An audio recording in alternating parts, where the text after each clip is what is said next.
Was it yesterday? Yep. Yeah, yesterday. I missed it Yeah, it was yesterday. J.J. Watt. Yeah.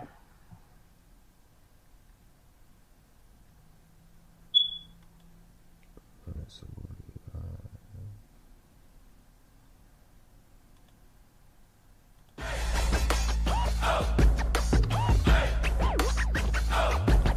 That dude's almost like the perfect human.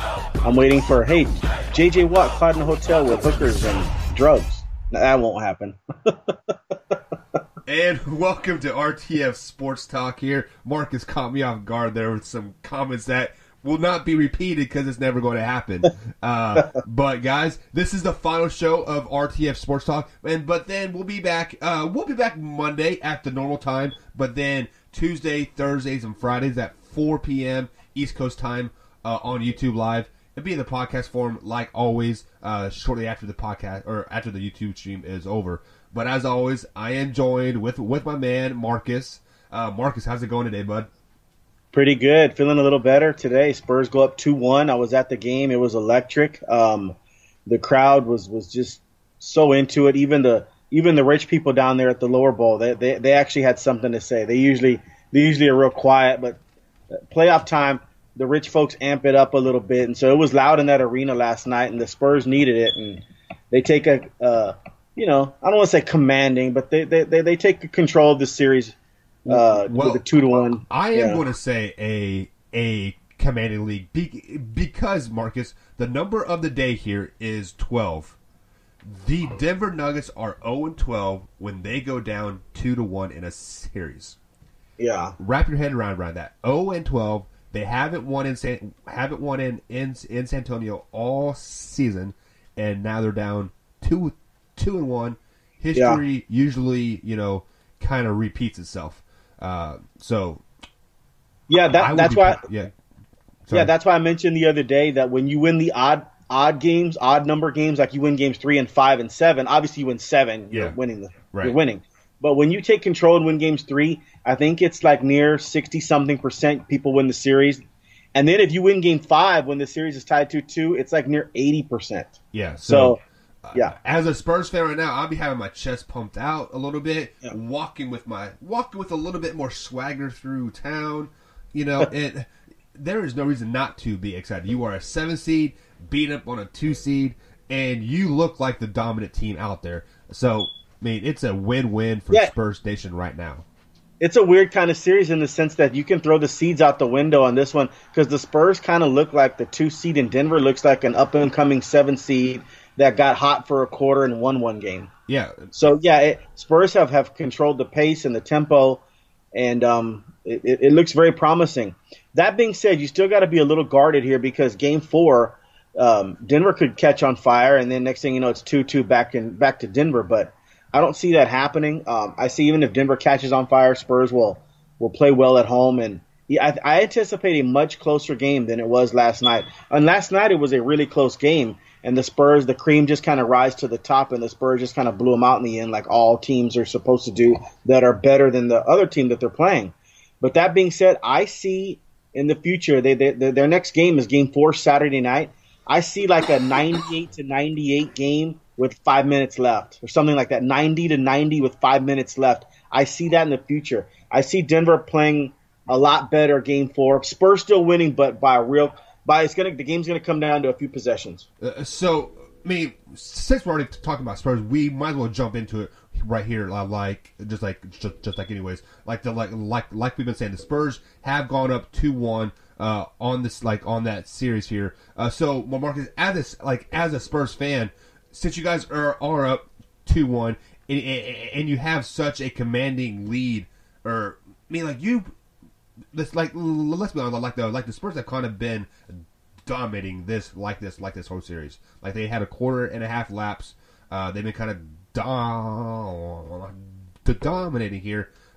How would you feel if you guys end up losing this series in 6 games, or even losing it in 7 games? Probably. Yeah. That's the only way the Spurs would lose this series, I believe. If it went back to Denver for a Game 7 and Denver's crowd, their emotion, and Denver kind of shot well and carried them through. I still think the Spurs could win a Game 7 in Denver. I don't think it's going to come down to that, though. I think Spurs win in 6. To answer your question, how would I feel? I'd feel terrible because the Spurs have been the better team, for Denver went on a 16-0 run in the second quarter, so I'll give that quarter to Denver. Spurs have been the better team out of 10 out of the 12 quarters right now. Right. They look like the 2 seed. So, yeah, I would feel something would drastically have to change for that to happen. They're doing the right thing, the way they're playing Jokic. And Jamal Murray's in a slump right now, and we'll keep him. Hopefully he'll stay there because Derek White's putting really good defense on him. The Spurs are controlling everything, the pace, the tempo. It's just really nice to see. The only way Denver got back even into the series was they allowed Spurs allowed Denver with like 21 fast break points. Yep. And so Denver got out and ran for layups and at the 3-point line in that fourth quarter. But that's not happening. Spurs have the better coaching staff, and the Spurs are controlling these games. And what they're doing defensively, like I said, on Jokic. And the Spurs, people talk about the Denver Nuggets. They're the 2 seed that they've had the better players. Listen, I love Denver. Denver's got really good players. But we have 2 All-NBA players in LaMarcus Aldridge and DeMar DeRozan. They have 1 All-NBA player, number 15, Jokic. So let's stop with the whoever's out there saying that Denver has the better players. Denver's a good team now. Jamal Murray's a borderline all-star, and Jamal Murray can explode for 40 if you're not careful. But the Spurs actually have the better players than the Denver Nuggets. Right. And speaking of players here, just like you alluded to, White, he did go for a high of 36 points. He is the second player ever in Spurs history, and the first one since 2009 to score 26 points and a half. I believe Tony Parker was the one that did it in 2009. And he's also the third player in Spurs history to finish with 35, 5, and 5. Tim Duncan did it 4 times, and then I want to say it was Ginobili that did it. Was the other guy? It was Parker. Parker did it once. Okay, there you go. Yeah. So what Derek White's doing is he's putting a lot of pressure on the Denver defense by going to the rim. He's not settling for 20-footers. He's taking it straight to the Nuggets. The Nuggets don't really have a shot blocker unless Plumlee's in the game. And so when Plumlee's out of the game, it's open season because as good as Jokic is, he's not a great shot blocker. He's you know what I mean? So he's not going to get up and rise up there and block people at the rim. But, Derek White is doing a fabulous job at getting to the rim. So many points in the paint, especially in that first quarter. I think he drove 6 times and was 6 for 6 going to the rim. That's an easy 12 points right there. So Denver is not having an answer for him, and it's great to see this guy's coming out party was last night, and it's going to be fun to watch in the future. I don't want to go too crazy on Derek White. I don't think he's going to become some all perennial all-star every year. Derek White's in there, but he is a good, strong, heady player, and if he keeps this up, he'll make a couple all-star teams. I think that's where his ceiling is. About 16, 17 points per game, 6, 7 assists. And so he's a heck of a find for the Spurs last year with the 29th pick, a first-round pick, but the 29th overall selection. And he's a heck of a find for the Spurs. That guy's really, really, really talented. But, people at San Antonio, they loved, he's going to be the next superstar. Let's hold on. Let's pump the brakes. He's going to be a really good player. Right. Let's not put him in that upper echelon yet. But, but at the same time, that's all the Spurs need. They need really good players that work well together in the end. And that's kind of what they have. I mean, they're kind of young still. Pop has a little bit of molding still to do, 2 of them. And next year, they may not be a championship team, but the following year, they could, if this core stays together, they trust the process, in air quotes, they could be really, really, really good.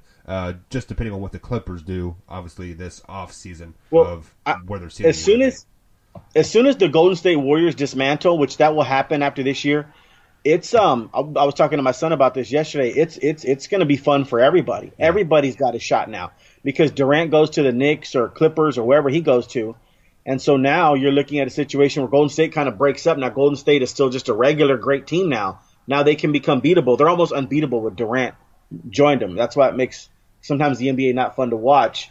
But everybody's going to have a chance next year. Spurs have a shot at getting to the finals next year as soon as Golden State dismantles. Houston will still be there. The Clippers are going to get better. And the Nuggets have a shot, just as good a shot as anybody getting to the finals next year if the Warriors dismantle. Right. So they are getting their needed experience for this year, for next year.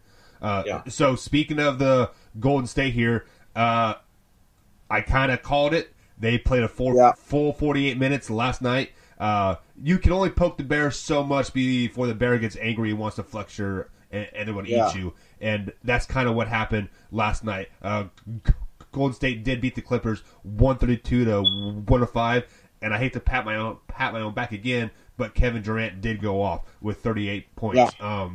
It's just as I think he said in his post game interview, I'm KD. I do KD things. And there is no more me and Beverly. It's the KD show or something like yeah. He was very third person last night in the post game interview.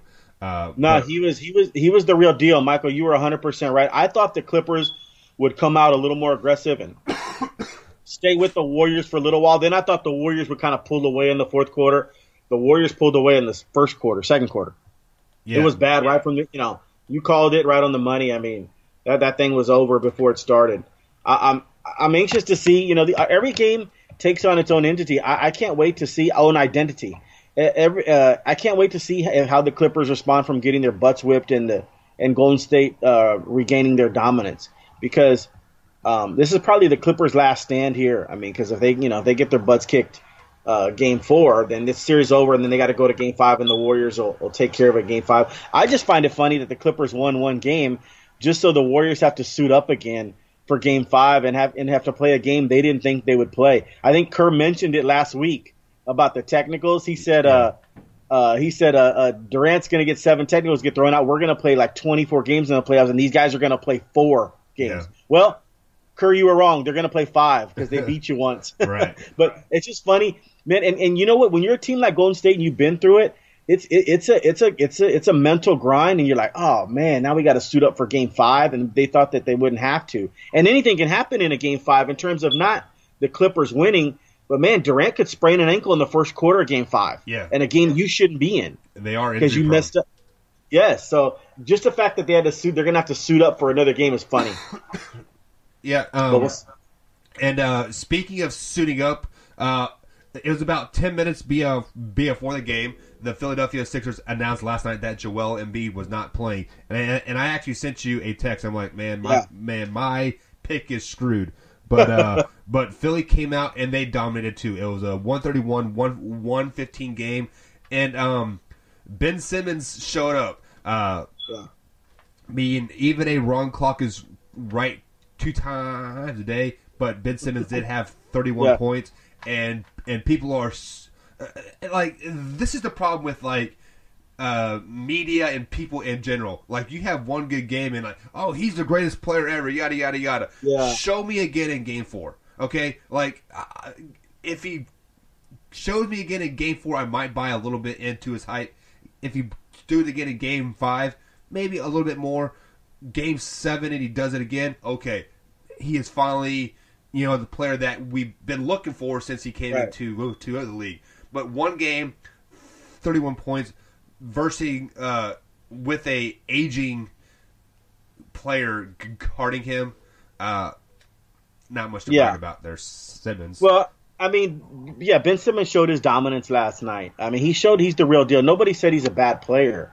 I was just saying, Stephen A. Smith was saying earlier that he can be as good as LeBron James, and I don't think so, because I don't think he has the explosiveness that LeBron James has. But he's a heck of a player, though. Ben Simmons, he just has to develop a jump shot, and he hasn't done that yet. But man, when he drives to the basket or he posts up, he is deadly at 6'9", and we can talk all of Ben Simmons we want because he was a great player, but that guy Tobias Harris really showed up last night. Yeah, and we had to put an APB out on him after Game 1. Remember, he was 2 for 7, right? And basically was just jogging up and down the court, didn't do anything.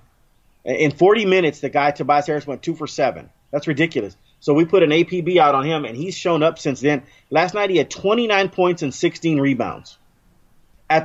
He's about 6'8" at the small forward position. and he was just fabulous last night. Didn't miss any threes, grabbing rebounds. I mean, the guy's ferocious, and he's going to be on the Olympic team this summer with Popovich, and he's one of the guys that I hope that, if the Spurs can sign a Tobias Harris in the offseason, I'll tell you right now, Denver Nuggets are a really, really good player, great player away from being 65 wins. Tobias Harris, you put Tobias Harris on the Nuggets or the Spurs right now, and then Golden State's in trouble because that's just another player that you have to deal with. Right. So, so Tobias Harris is going to be a hot commodity in the offseason. I know that Spurs are going to go after him with Pop and Pop talking to him on the Olympic trials and all that. I can't wait to see where that goes. Jimmy Butler, I think he's going to be a hot commodity. So the Sixers have their work cut out for them if they want to keep this team intact with Jimmy Butler and Tobias Harris. Right. I don't know if they can sign both of them. They might have to pick one, and then so that the other one goes somewhere else. So that'll be interesting to see that offseason. But Tobias Harris showed off last night. He was the real deal. And he didn't show up in game one, but he was fabulous last night. He just like Ben Simmons is the reason that the Nets got beat last night, because everybody will talk about Ben Simmons, but Tobias Harris, 29 points and 16 rebounds, was absolutely fabulous. He played like an all-star and a coveted free agent this offseason. Yeah, I have to agree with you 100% there. The reason why we're going to talk about Simmons the most is because he did lead the game in points, and the tweet before the game is kind of what, quote, sparked his firing game, I guess you can say. Yeah. So all those series are up 2-1 now. Philly is 2-1. San Antonio is 2-1, and Golden State is 2-1. And just to what you alluded to earlier, when a team does go up 2-1 in a series, they have a 65% winning percentage. Yeah. Per Elias Sports, and that's right. Since 2000. Yeah, and then when it's 2-2, and my daughter, and when it's 2-2. Okay, baby.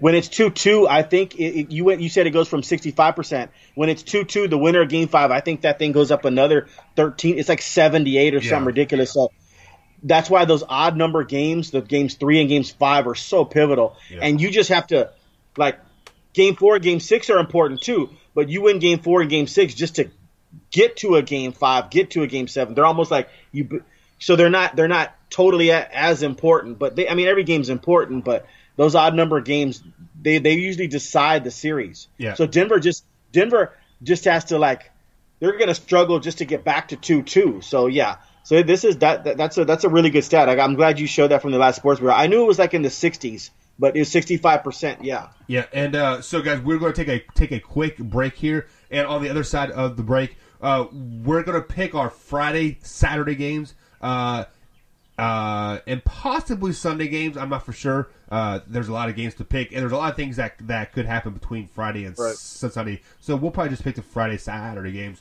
just to kind of keep it more authentic. So guys, we're going to take a quick break. We'll be right back. And join us for some more NBA playoff talk right after on the other side of the break. Yeah, we can pick games, and then you want to go to Yeah.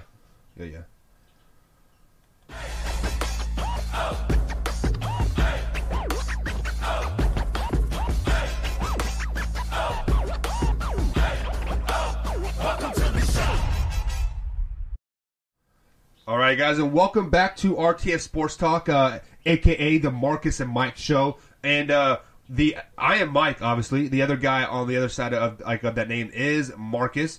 And Marcus, we're going to just continue talking our NBA talk. Friday slate of games. These are very pivotal games, very important games for these teams. Like, obviously, the first matchup that happens tonight is 7 o'clock on ESPN, actually. It is Toronto at Orlando.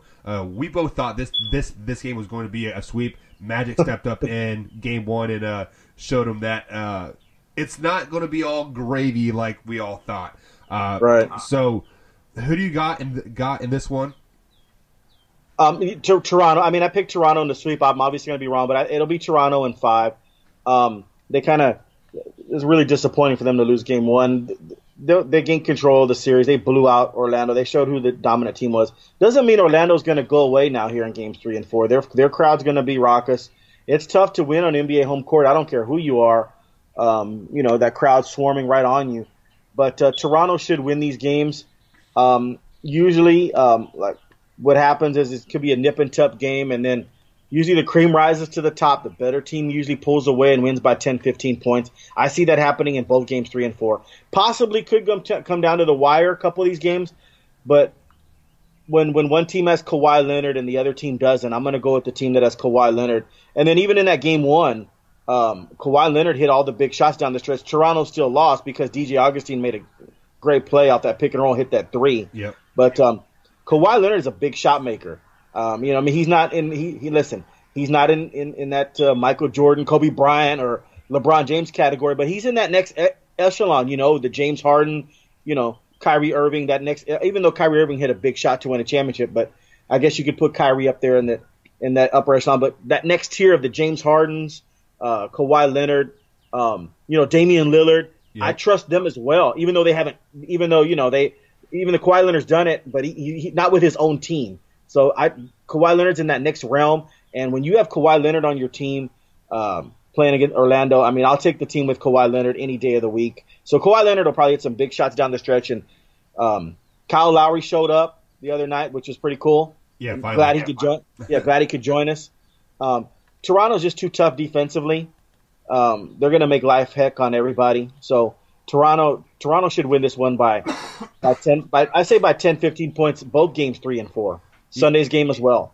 Yeah, and I'm on the complete opposite side of the coin, like on this one. I think game 3, Magic is going to come out and they're going to play lights out. Everything's going to be falling for them. Toronto's kind of, because they got that long cross-country flight. I guess you can say like Orlando has a long cross-country flight too. But it's something to say sleeping in your own bed after a long flight versus a hotel room. Right. So I think Magic are going to come out and do really well in Game 3, and I think they're going to win this game. I think DJ Augustine is going to have another great game. I think Kyle Lowry isn't going to show up again. We're going to have to put out a mystery report for him, just like they did Tobias Harris. Kawhi Leonard is still going to get his 26, 27 points. But the Magic team as a whole, they are going to do well. They're going to be shooting so well that they can be sitting in the 10th row on the opposite side of the court. Ice shot, throw up a shot, and it's going to switch it. It is just going to be that kind of night for them. Everything is going to go right. Everything is like it's going to click, and they're going to get one game, and then Toronto's going to be like, whoa, okay, we got to play a full 48 minutes. They'll win Game 4, Game 5, and Game 6. Okay, yeah. I mean, no. I see you. I see your point. I mean, it's not like Orlando is a terrible team. I know that they barely squeaked in. They barely made the playoffs. But I'm gonna tell you something. Fournier, the Orlando Magic 2 guard, 6'6" from French kid for Fournier. Yep. He's about as good a shooter as you're gonna find in this league, besides Klay Thompson and Stephen Curry, and he can shoot the ball as well. He's a smooth jumper. And then when you got Vucevic and Aaron Gordon, that's always a tough matchup. I mean, I could see Orlando winning this game. You know what I mean? Just because we disagree, I think Toronto can win. Wouldn't shock me at all if Orlando won Game 3. They have some good players. Yeah. I mean, I think it's gonna be very. I mean, it is going to take a miracle for Orlando to win. They have to play a perfect lights out game. But it's still going to be close. But you're picking on Sunday. On Sunday, you're picking Toronto. So when next time we're on Monday, it'll be 2-2. Yeah. I think they will steal this one game. Well, it's not stealing it; they're on their home court. But they will win this one game, and then they'll lose the rest, and then it's a 6-game series like at that point. So moving on here to a must-win game, you have Boston Celtics taking on Indiana Pacers. Celtics are leading the series 2-0. When a team goes down 3-0 in a series, I believe only 3 teams have ever come back from a 3-0 deficit to win a series. So very, very low percentage at that point. And who do you got in this one? You remember when Boston was struggling? Boston's kind of got it together recently, right? Yeah. But do you remember when Boston was struggling mid-season? You know, everybody was expecting them to have the top record, Right. and they just kind of they ended up being a 4 seed, which was, you know, everybody thought they were going to be the number 1 seed. We get back Gordon and we get back Kyrie, and we're just going to dominate the league, right? And so they struggled for a while. Kyrie's leadership, not enough basketballs. How do you develop Jaylen Brown and Tatum when Kyrie and Gordon need their shots? I mean, so it's kind of like, and then Rozier, I'd want to get out of there if I'm Rozier, the backup point guard to Kyrie. Yep. If Kyrie's not going to leave, I got to get out of there because Rozier's a heck of a talent kid out of Louisville. He's like 6'4", 6'5", and I'd want my own team. I'd want a chance at my own team, and if it wouldn't be with the Celtics, then I got to get out of there. But I think Kyrie's leaving. So the reason I'm saying that, Michael, is when they were struggling a couple of months ago, you're about to see all that come back. Yep. What they did here going up 2-0 will disappear. And it's going to be 2-2. Indiana's going to win tonight, and Indiana's going to win on Sunday. I believe they play on Sunday. And now all the questions are going to happen like the way it was in the midseason, like what's wrong with the Celtics and da-da-da. And it's going to be a major thing. And then the Celtics are going to have all the pressure on them to win Game 5. Now, I think the Celtics will win Game 5, but I think Indiana gets these 2 games here Friday and Sunday. Indiana is too good. It's such a shame. We've talked about this till we're blue in the face, losing Oladipo, because they easily would have had home court advantage had they not lost Oladipo. And we'd be talking about a completely different series. Indiana would probably be up 2-0 on somebody. Yeah. So I have to. I mean, like looking at this and like from afar, and you see 2-0 series, and like kind of how the Pacers have just been, or I'm sorry, the Celtics have kind of just been dominating the series. For you to say that they're going to come back and go 2-2, I have to agree with you. It's something about home cooking in the playoffs after a rough road trip. You're hungry. You've gotten a couple good night sleeps. You've seen your wife. You've seen your other wife. You know, that type of thing. And I look for Pacers to come out and play really good basketball tonight. They are favored by 3 points, even being down 2-0 in the series. I'm looking for Collison to have a pretty good game. He's been kind of quiet, kind of been a facilitator like the last few games. I look for him to step up and have a pretty good game. 16, 17 points, but the box score is not going to tell how he played this game or like how big important he was in this game. So I have to agree with you. I think it's going to be a 2-2 series going back to Boston. I did originally have 7 games, but I think it's only going to be a 6-game series like at this point. Pacers will win 2, but then Celtics will win Game 5 and Game 6. Yeah, my original was Celtics in 5. But after I watch Indiana and how they match up with the Celtics, I think Indiana's going to extend this. I think this thing's going 7. I would change it to Celtics in 7 now. And I actually would favor Indiana if they had Oladipo. I'm going to go ahead and put that APB out like we did on Tobias Harris and Miles Turner. 8 points. Yes, and I just finished. I finished bragging on him a couple of days ago. 6'11", block shots and shoots over the top. You can post you up. Hey, Miles Turner, somebody's got to be telling him the next couple of days. Hey, the playoffs started, man, and we got a couple of home games here. I expect Miles Turner to go off of 30. Okay, there you go. Big facts there. I expect. I think he has to. Yeah. I mean, like if he don't, they're done. I mean, like I don't know. But let's go ahead and move on to I think the most surprising series of all so far. Portland Trailblazers versus Oklahoma City Thunder. Portland is up 2-0 going into OKC. Definitely did not see this coming in my eyes. I thought Oklahoma was going to upset Portland, and I thought they were the better team, hands down. Who do you got in this one, and a little bit of insights on it? Well, the problem with OKC is they're just not shooting the ball well. One of our keys was for Ferguson. He needs to hit threes for Oklahoma City to be successful. And right now, that's not happening. Paul George is not hitting threes either. So OKC is just struggling shooting the basketball, and Portland is not. I mean, that's just basically what it comes down to, make or miss league. Well, in this series, it really is the make or miss league. Right. The better backcourt is winning right now, the McCollum and Lillard. I expect that to change, though. I expect OKC. I expect next time we talk again, it's a 2-2 series, and OKC will have the advantage heading into Game 5. They'll have a little bit of momentum. But that being said, I'm not that a firm believer in momentum. It might look like that because, you have momentum until you get hit in the face. Yeah. You know what I mean? And so it'll be 2-2 going back to Portland, and I think Portland will win Game 5. We'll preview that another day. But I think OKC, I think the pride of OKC, Russell Westbrook, Paul George, they're going to show up, and I think they will get games this weekend. I think they'll get games 3 and 4, and I think this will be a 2-2 series. Yeah, and this Game 3 couldn't matter more for Oklahoma City. If they play bad tonight and they lose, Portland's going to sweep them. There is not going to be a Game 4, like a Game 5 or a Game 6. This is a must-win situation for Oklahoma City tonight.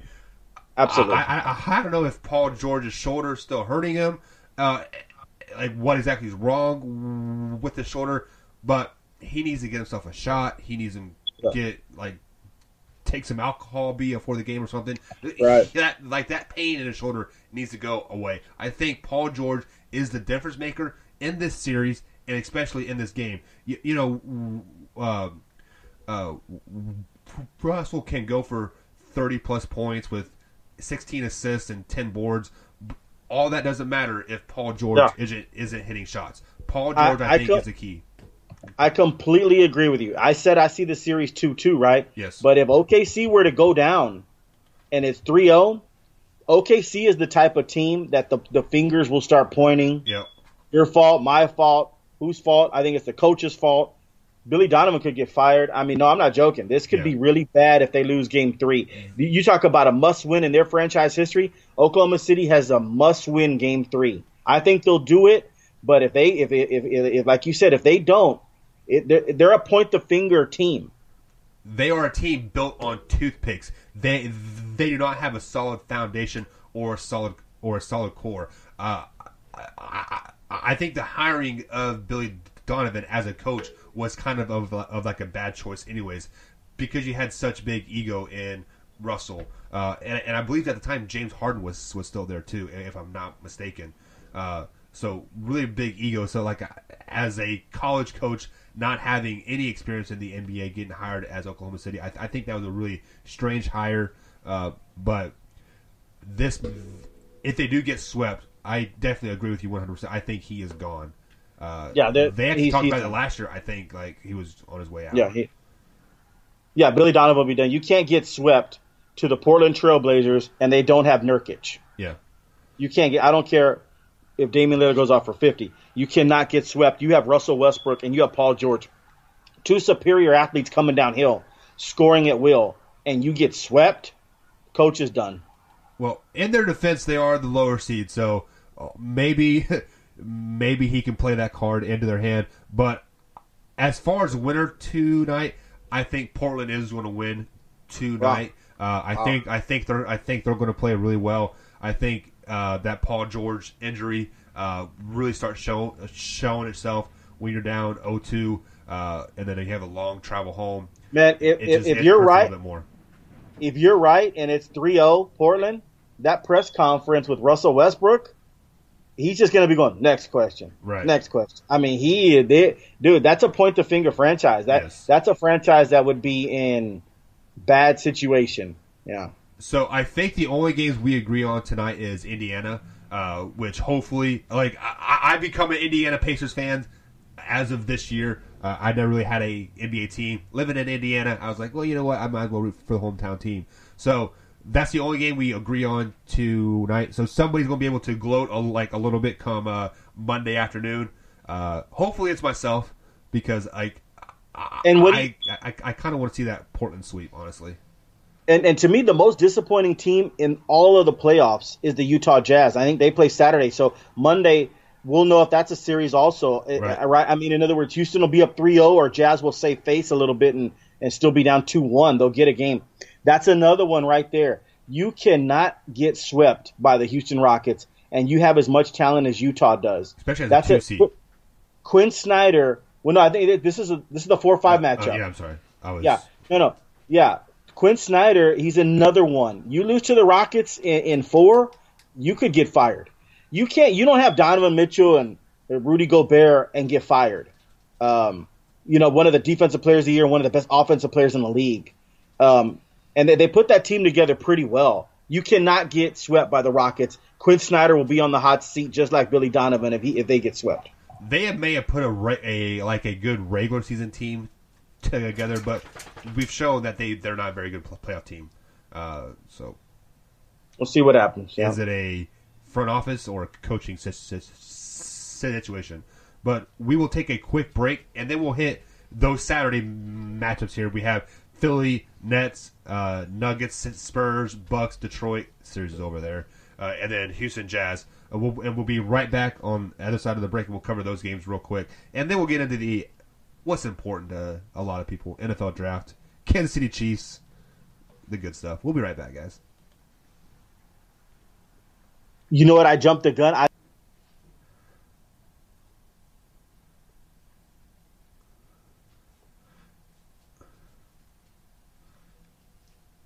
Okay, sounds good. Right.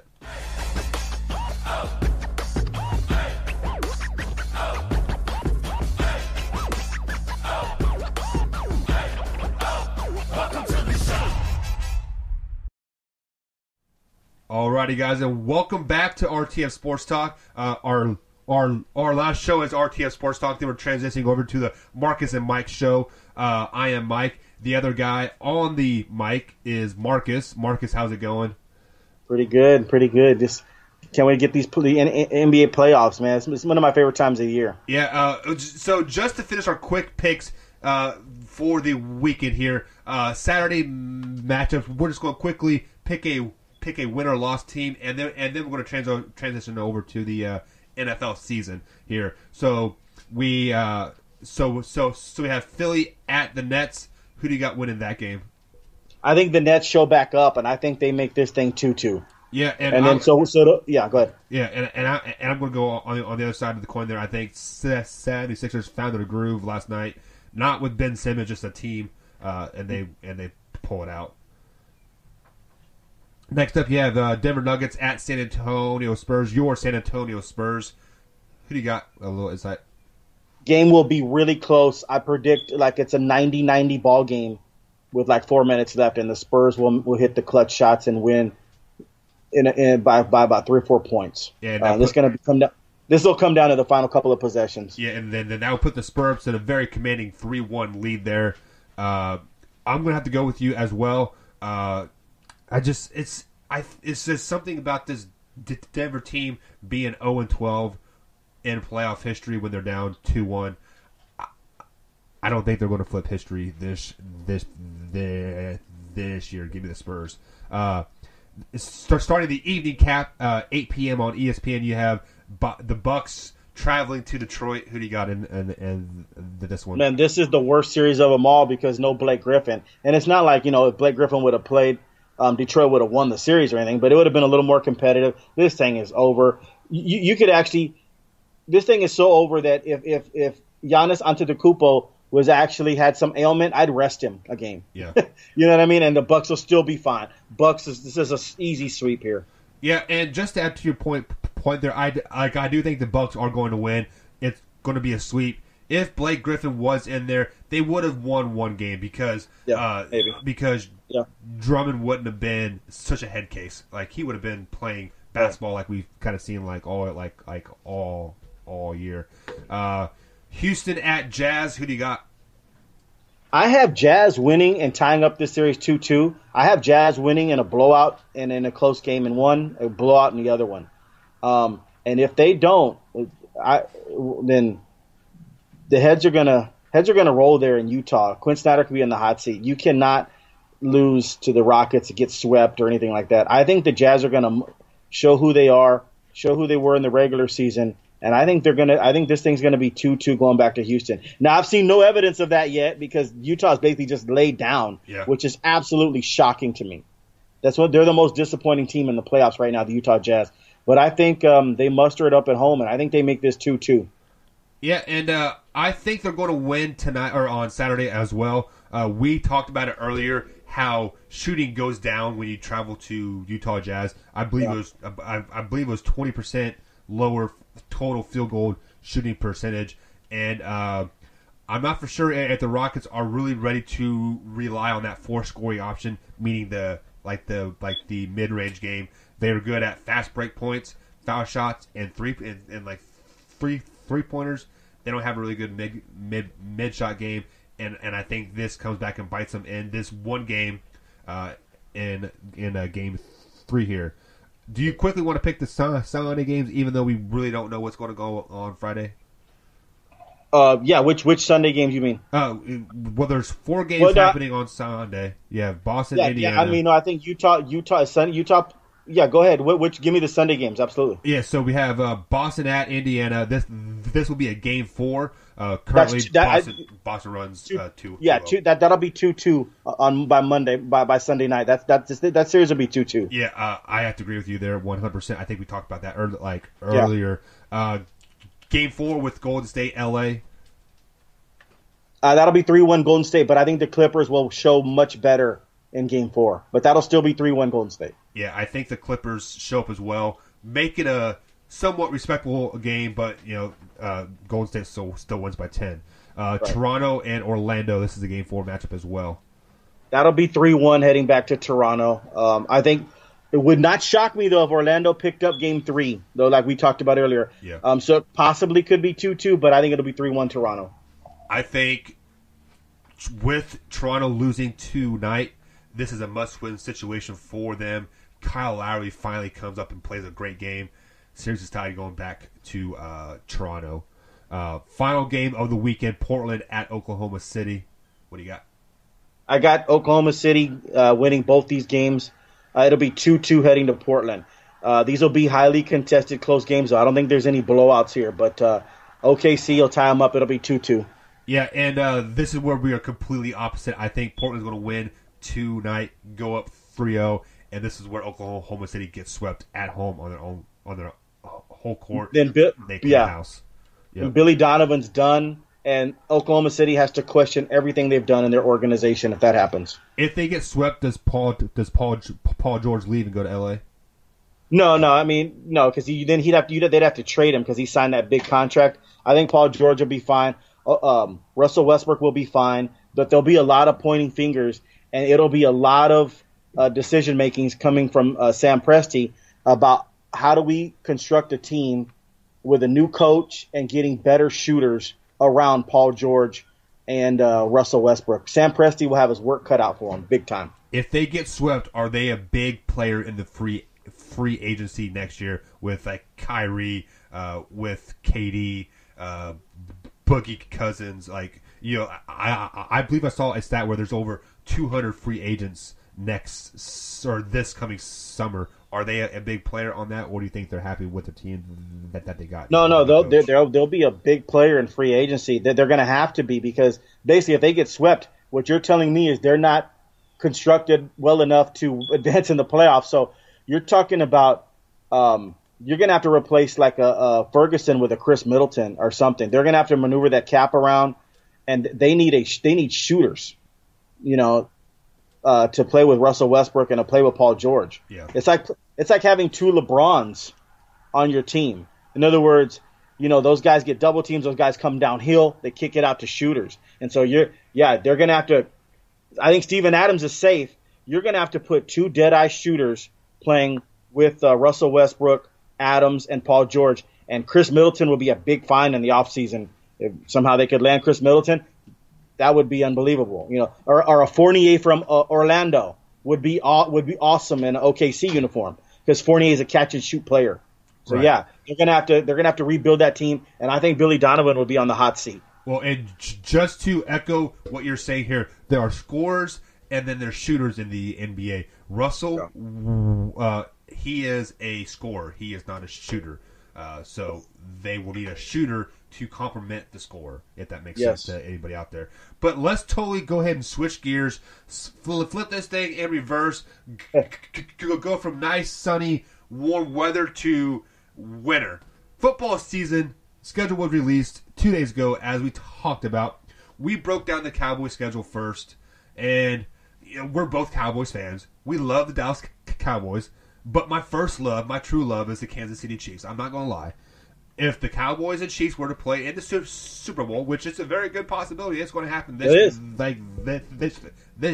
year, I got to go with the Chiefs just because, my hometown team, you got to root for hometown team. But let's go ahead and break down this Kansas City schedule. Marcus, I'll let you have the floor. You've had time to look at it for the show here. Just let me know what you're thinking. What do you think the record's going to be, and are they really a Super Bowl contender in your eyes? I think they are a Super Bowl contender. I mean, I don't like the fact that they lost Dee Ford, and they lost Justin Houston. So that's I think they're in the, they could use a pass rusher in this draft. They have the 29th selection. I loved they picked up Emmanuel Ogbah. I've been watching Emmanuel Ogbah since right out of high school. He played at Oklahoma State, and I've watched him a lot. He's a pass rushing specialist, so he can kind of replace Dee Ford in that wide nine and get off the ball and attack the offensive tackle. Emmanuel Ogbah is a really good pass rusher, so that was a very good pickup. Little sneaky pickup there, under the radar. Wasn't like the big splash, but it was pretty good.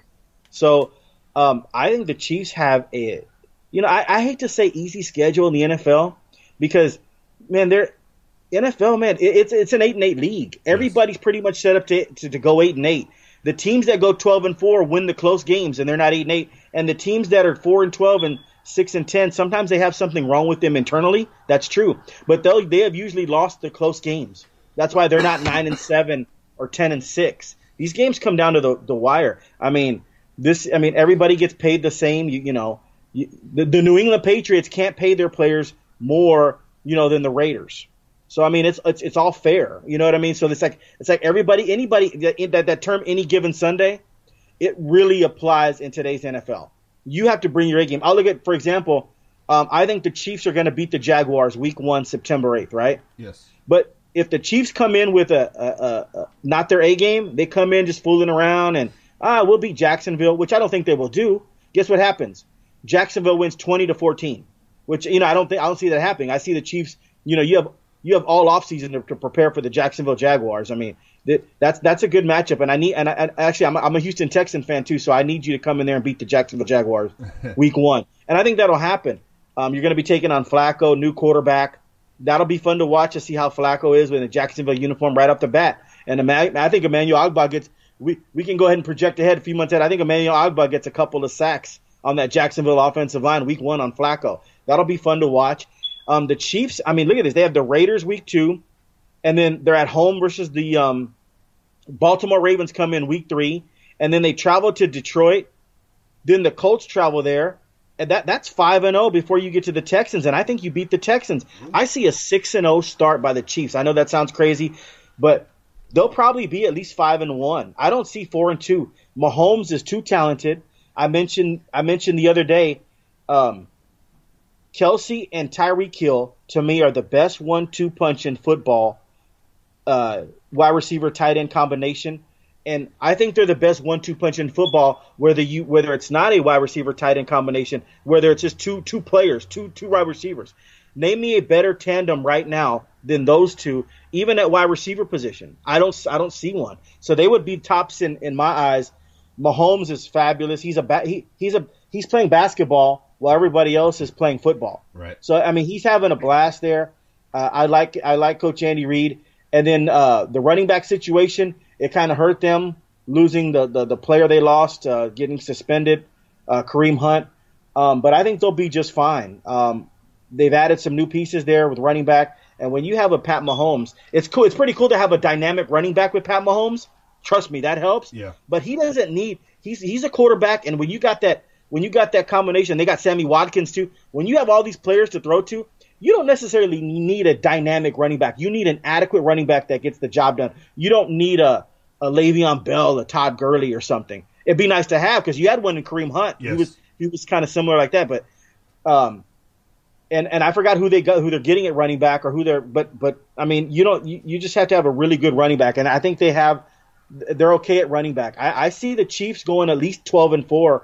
Their back end of the schedule is really tough, and so but they're going to put enough wins in to where they can afford, like the Cowboys. Actually, it's kind of similar to the Cowboys. Yep. Cowboys they can afford a couple of losses in December because they're already going to be 10-2. So you can go 2-2 in December and still be 12-4. The back part of that Chiefs schedule, they're going to kill the Raiders on December 1st. And so they're already going to be 10-2 somewhere in there. Then they've got the Chiefs. They got to go to the Patriots. They got to play the Broncos. They'll beat the Broncos. Then they got to go to snowy Chicago on December 22nd at night. And then they end with Chargers Chiefs. That's a toss-up. So their schedule actually is the toughest to me in December. And so I see Chiefs 12-4. Okay. Very bold statement there. You alluded to our tailback situation and the whole releasing of Kareem Hunt, which I'm still butthurt about that. Like I'm really upset about that. I actually did a whole podcast about that situation of people always trying to bring a certain person down once they achieve to a certain level in life, yeah. And then all of a sudden, oh, now I'm going to bring you down a year later, 15 years later. Michael, let me ask you this question. You're a Chiefs fan. Yes. What the Chiefs should have done is just said, okay, we're suspending you till we figure out all the information. We're not going to release you. Yeah. You're going to be suspended indefinitely, and then we'll wait to see what the league says. But you can't show up at our facilities. But we're just not going to not release you. If they had just suspended him and just let Roger Goodell figure it out and everything figured out, and then they come back and they tell the Chiefs, hey, he's going to be gone for the next 8 games beginning in the year 2019. Yep. You would have Kareem Hunt starting week 9 in the NFL next year. But instead, the Chiefs kind of jumped the gun, and they're so afraid of the family, the hurting women issue, which I kind of get to a certain extent. Yeah. But so they were so afraid of that, they just released him without, doing all their homework and filling out what the league might do. They could have still had that player week 9 next year. Now the Cleveland Browns have him. And so now the Cleveland Browns, that your competitor just got so much better now with Kareem Hunt. He'll be added to Cleveland Browns week 9. I know you're mad about that. Yeah, I am very sad about it. Mainly, I guess I'm upset that he put himself in that situation. But at the same time, he was a first-year player in the league. Nobody really knew who he was. People act like it happened a week ago, or like a week before he got suspended or released. It was a year ago. It was back after he just got drafted into the NFL, and so I think that really irritate me a lot. Just like you live in Texas, the Baylor's guy that got charged or accused of rape going into the draft, and he was not touched, and then just Sean Oakman. Yeah, and just 4 weeks ago, all charges were dropped. Nothing ever happened, and he is playing semi-pro in Houston, Texas, somewhere with his big old gut. The Chiefs should bring in Sean Oakman to replace. You know what I mean? Yeah. If he can get in any type of shape like he was in Baylor, he'd be a great force. He would be. So let's get back to. Sorry about that little tangent. Just that irritates me when people hold on to a grudge for 3 or 4 years, and then when you're finally doing well in life, you're like, "Oh, I'm going to bring this man down." It's irritating. What the Chiefs did as an organizational decision, they overreacted to a bad mistake. They overreacted when they should have just suspended the player, let him stew, let him sit over there for a little while before we figure it out. Yeah. And they said bye before they had everything. Before they got the feedback from the NFL on what his suspension would be. Well, And I think it was a public perception that the Chiefs did not want to, because they were having such a good year. They didn't want that black cloud hovering over their head, affecting Mahomes. Like, because they are, because at the end of the day, Chiefs are a very young team. So any type of turmoil could have easily tore that team apart. You know, you had a second year quarterback. You have a wide receiver core that's only been together for a couple years. I mean, your oldest player on that offense, like that star player, is a Travis Kelce. He's 24 years old. I mean, like, come on. So, say what you want. Me, like, I do agree with you. I think they jumped the gun. I think we need Kareem Hunt. If we had Kareem Hunt last year, I think we would have made it to the Super Bowl, honestly. But it is what it is. Browns got a great pickup. Now, let me get to the schedule here real fast here. The one thing that's kind of real quick, they got Michael. They got Carlos Hyde. Yes, which is he's a pretty good runner. He's not Kareem Hunt, but Carlos Hyde's a pretty darn good football player. So go ahead, go the schedule. Yeah. Go ahead, the schedule. But the only thing I question about Carlos Hyde is I think he's been on like 4 teams in 3 years. Like he's jumping teams. So. Is he overrated, or is he a bad teammate? Like I wonder why he's jumping teams so much, because he was with Miami before this, right? And then he came to the Chiefs. Well, and he was with the 49ers for a little while, but he's a good running back. And then you have Damian Williams. Like I said, I think you're in agreement with me that the Mahomes, Tyreek Hill, Kelsey situation, you don't need a Ezekiel Elliott back there, but you need a really good. I think Damian Williams is pretty good. Hey, wouldn't be shocked at all if Josh Jacobs from Alabama, is he on the board at 29? Right. Chiefs don't grab him. So. Yeah, well, and just to add to your point there, we saw it in the playoffs. You can score all the points you want in the regular season. You can be a pass-happy offense, but push comes to shove, defense wins championships. Running the ball wins championships. We saw it against the Rams and the Cowboys. C.J. Anderson ran for 140 yards or whatever. Kept the Cowboys. He's still running. Yeah. Kept the Cowboys offense off the field. Patriots defense showed up, held the highest scoring offense in the league to 3 points. So I hear what you're saying, but let me get to the schedule here real quick. One thing that kind of concerned me a little bit here was the first 6 weeks of the season. One, we traveled to Jacksonville week 1. Then we're back on the road again versus Oakland. Then we play a playoff-bound team a playoff team from last year in the Ravens for our first home game. Then we play a miserable Detroit team. Sorry, Pops. I know you're a Detroit fan, but Detroit sucks. They are horrible. And then we play another playoff team in the Colts, another playoff team in Houston. So, I mean, I could easily see us going 3-3. 2-4 in this first 6-game stretch. Like, I'm not saying they are, but I'm saying it's a very good possibility that they can, because we don't know what Oakland is going to be with Antonio Brown. Are they going to be the Oakland that we see on paper, or are they going to be Oakland Raiders of like last year? And I could very, very easily see the Kansas City Chiefs overlooking Jacksonville, looking for that divisional game versus Oakland. So, do you think I'm going to say they're going to go 3-3? Right? Nah, not my Kansas City Chiefs, man. They are going to go 5-1 in that first in that first game stretch. I think a loss is going to come to the Detroit Lions. I think we're going to overlook that game. Looking forward to the Colts. Looking forward to Houston. Basically, I need to give my dad a little bit of love. He's been a Detroit fan forever. He has suffered through that perfect season, the 0-16.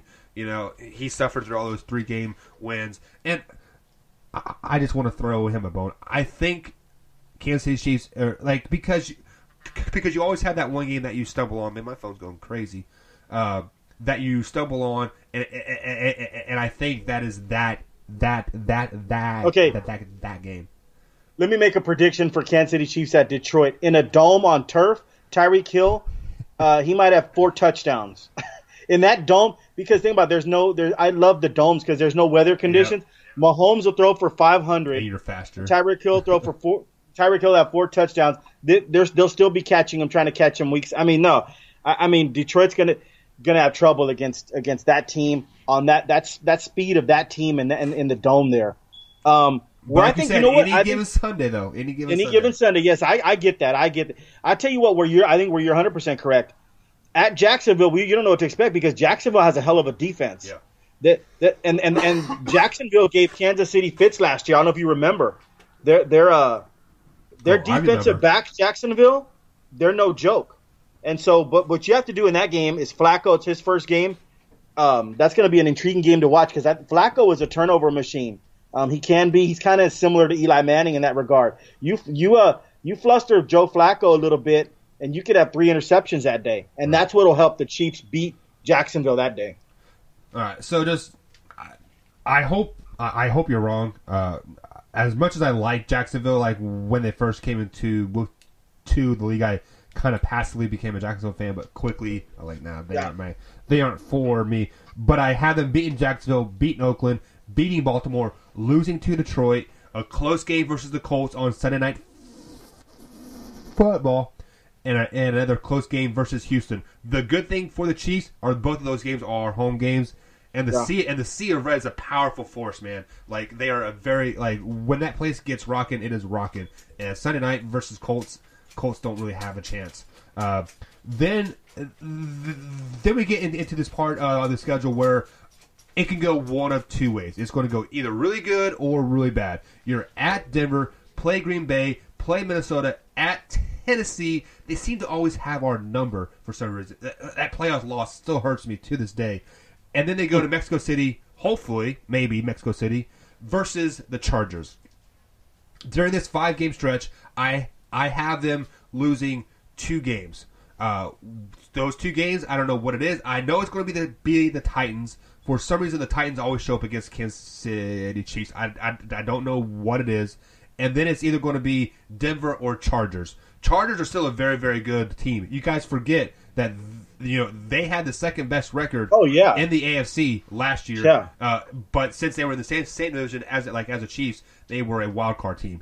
That race actually came down to a final play of the final week. So the Chargers are impressive. What I like about that is after you go through that gauntlet you were talking about, those 5 games where you're going to go 3-2, which I agree with you on that. Then you get the bye week, so the bye comes at a really good time, and then you come out and then you don't travel after the bye week. You get the Raiders at home. Right. I think that's perfect. So just in case you kind of flounder on that 5-game gauntlet there, say you go 2-3, or hopefully it's 3-2, then you get the Raiders right off the bat off the bye week to get that win, and then you play the Patriots. Yep. And I think the Patriots have our number still. They beat us, and then we lose at Chicago too, giving us 5 losses on this season. So I have a 11-5 season for Kansas City. I think I'm being pretty modest there. I think they could easily go 13-3, 14-2, but I have losses at Chicago, at the Patriots, in Mexico City versus the Chargers, at Tennessee and Detroit. I think we got a bad connection there, Marcus. So just to reiterate what I said, I think they're going to go 11-4. The only loss that I'm circling that I hope it better not lose is Detroit, because then at that point I'm not going to hear. So you have 11-5. I've got 12-4. Yeah.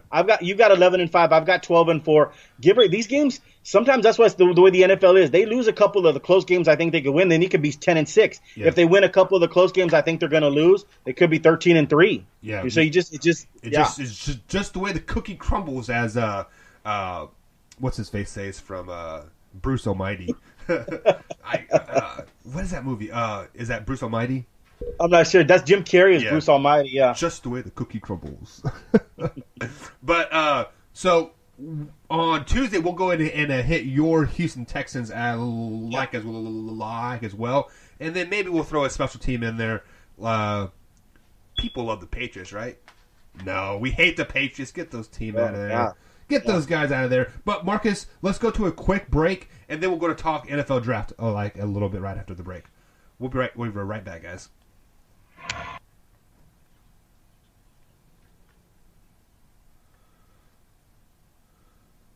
We'll just do a quick a quick fire.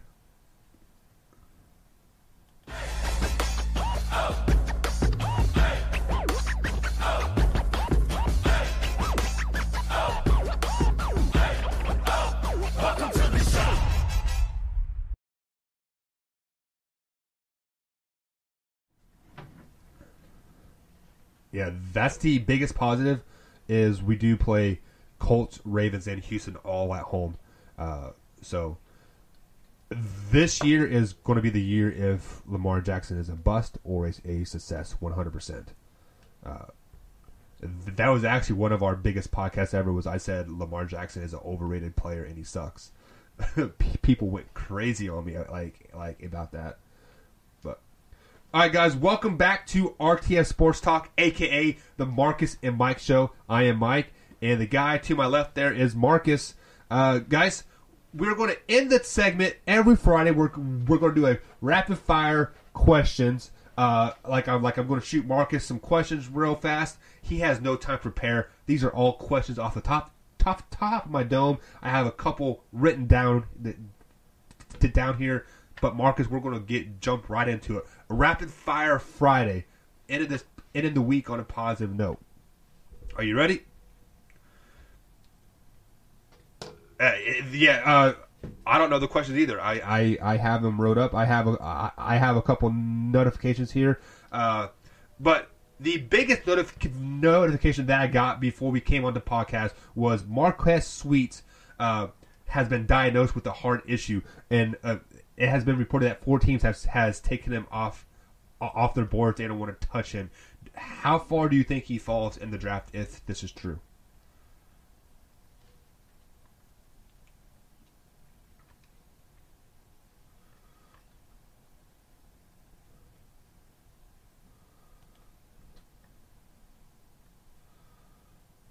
Right.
Not to be a selfish player, but or a selfish person, I do hope more teams take him off the board and he falls down to the Kansas City Chiefs, because that is one of our biggest needs is defensive side of the ball. Yeah, perfect. That'd be a beautiful pick. So we've kind of been hyping Kyler Murray, or not me, but we as a society has been hyping Kyler Murray as a first number 1 overall pick. Let's say he does not go to the Cardinals. He does not go to the 49ers. How far do you think he falls, or does a team jump up and like get him at that number 3 pick, or even a number 2 pick? Do they make a trade?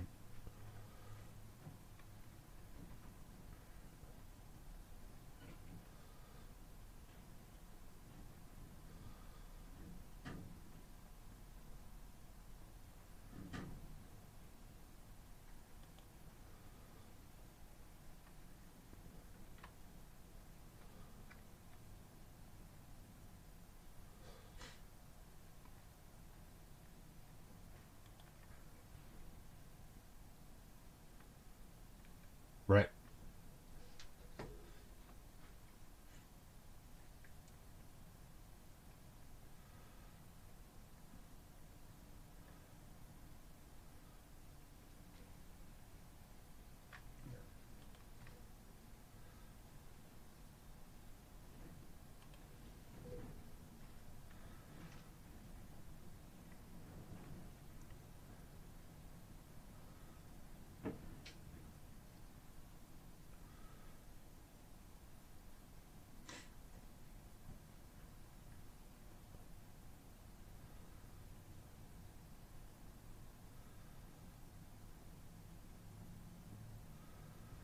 Okay. Yeah, that's a great point here. So every year there are teams in the NFL that do not make the playoffs that are horrible teams, and next year they make the playoffs. Out of the top 5 picks in the draft, you have the Cardinals, 49ers, Jets, Raiders, and Bucks. Out of those 5 teams, which one do you see making the playoffs?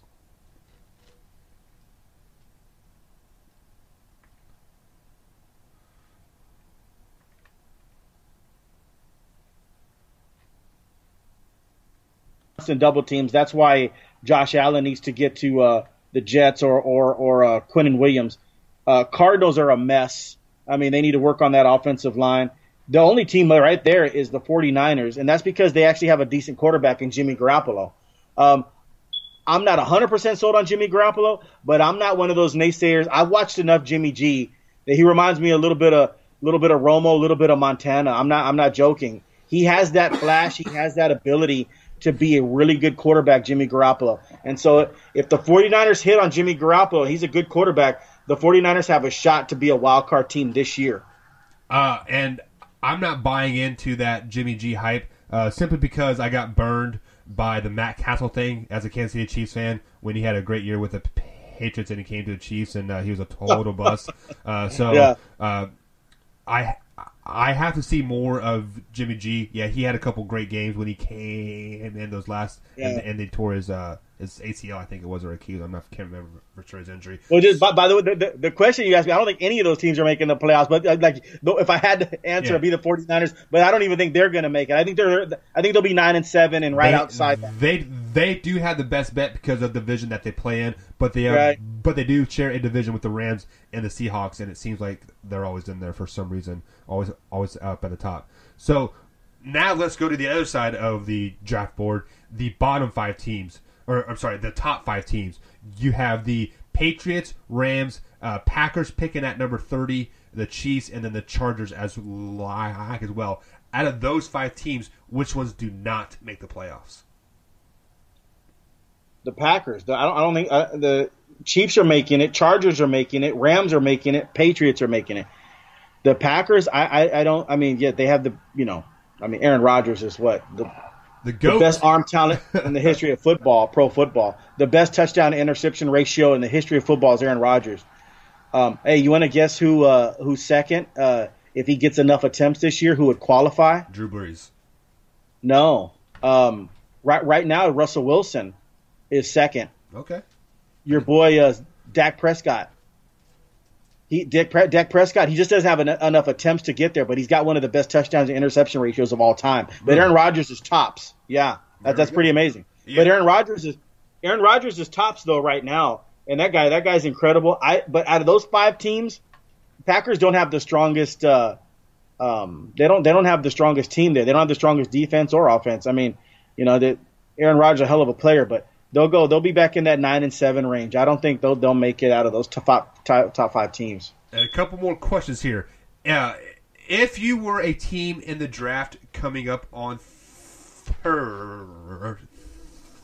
Thursday, which team do you want to be going into the draft? Do you want to be Oakland? Do you want to be Bengals? Who do you think has the best opportunity to make the most noise in the draft? Well, man, I love Oakland. I think they're in a good position at the 4th pick because if that's Kyler Murray, they have to get better on defense. And if Kyler Murray goes 1, Oakland's sweet at 4, regardless, even if Kyler Murray doesn't go 1. But if Kyler Murray goes 1, there are 3 defensive studs in the draft, and that's Allen, Bosa, and Quinnen Williams. So basically, you're just going to sit there and pick the one that the Jets and the 49ers didn't pick. You're happy to take whoever. Like if it's Allen falls to you at 4, you take it. If it's Bosa that falls to you 4, you take it. If it's Quinnen Williams, who I think is the best defensive player in this draft, may not get the most sacks because I think Allen and Bosa will get more sacks, but Quinnen Williams is the best defensive player in this draft. You can line him up at any of the 4 positions. If the Raiders are sitting there and Quinnen Williams from Alabama is staring at them in the face, they're going to be high-fiving in the draft boardroom. Then they have potential with their other picks to make some noise. With the 27th pick and the 24th pick, yeah. And so I would like to be Mike Mayock former NFL Network Mike Mayock is now the general manager of the Oakland Raiders, and he's got a chance here to put his hands on a good draft.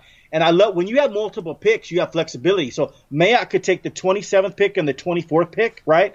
And if he sees a player like it's 17 or 16 that they really need, you can take 27 and 24 and move up to 17 or 16 and get a pick. So that flexibility of having multiple draft picks, I think Mike Mayock is having right now. Mike Mayock is in some room right now, and he's having a great time looking at his draft board and looking at all the different things he can do. I'd want to be Mike Mayock. He's doing that evil laugh and like, yeah, because even if he wanted to, he could give anybody the 24th and the 27th pick and possibly move up into the top 10. I mean, it's a very good possibility that he could.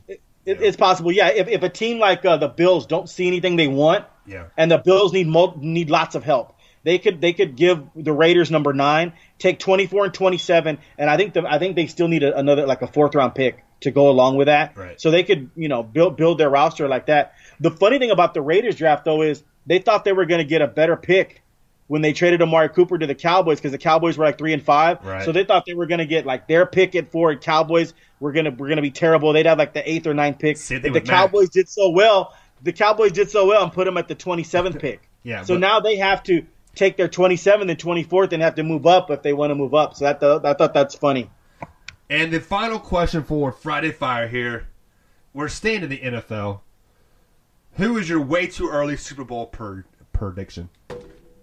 Oh, my God. Super Bowl prediction. Way too early, though. Yeah, it's really early. Man, I hate to sound like a homer here, but I think the Dallas Cowboys and the Rams, I think that's a great – I think that would be a great NFC Championship game, Cowboys-Rams. Yep. I think Dallas wants revenge against the Rams. You can flip a coin on that one. That'll be intriguing. I don't know if I'll go Super Bowl matchup, but Cowboys-Rams NFC Championship, and how about Chiefs-Texans AFC Championship? Oh, look at you. All Texas Super Bowl? It's possible. I've been waiting for one for many moons. We almost had one in the 90s, Warren Moon versus Troy Aikman, but Houston decided to give up a 35-point lead to Buffalo. That was really fun. And then in the 70s, when I was a really little kid, the Houston Oilers and Earl Campbell played the Pittsburgh Steelers in the AFC Championship game and lost. So there could have been a Texas Super Bowl there too.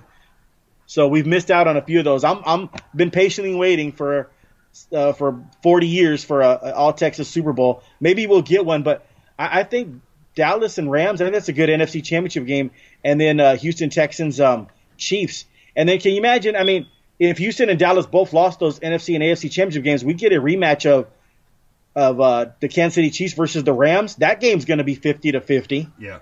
The Super Bowl, I think people would like that.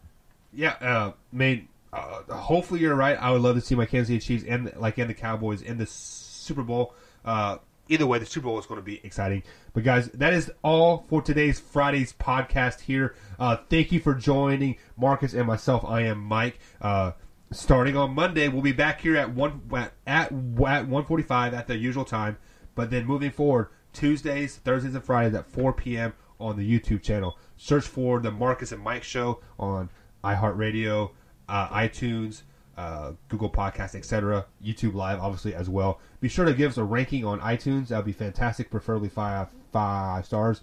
We have some big news coming for you on Monday about iTunes. So, guys, stay tuned. Share the podcast, like it, subscribe to it, follow it. Any closing thoughts, Marcus, before we head out? No, I just can't wait to watch this NBA weekend and see who we find out this weekend if there's going to be some long series or this thing's going to be real quick games, teams winning in 4 and 5. So there's teams that have a chance to make it up and be 2-2 or get swept or go in 5. So this weekend is we'll find out who's real and who's not. There's a lot of basketball happening this weekend, guys. Be sure to get some queso in you, some bag of chips, some popcorn, all that good stuff, and happy Easter, guys. We'll catch you guys back Monday. Have a good weekend. We out.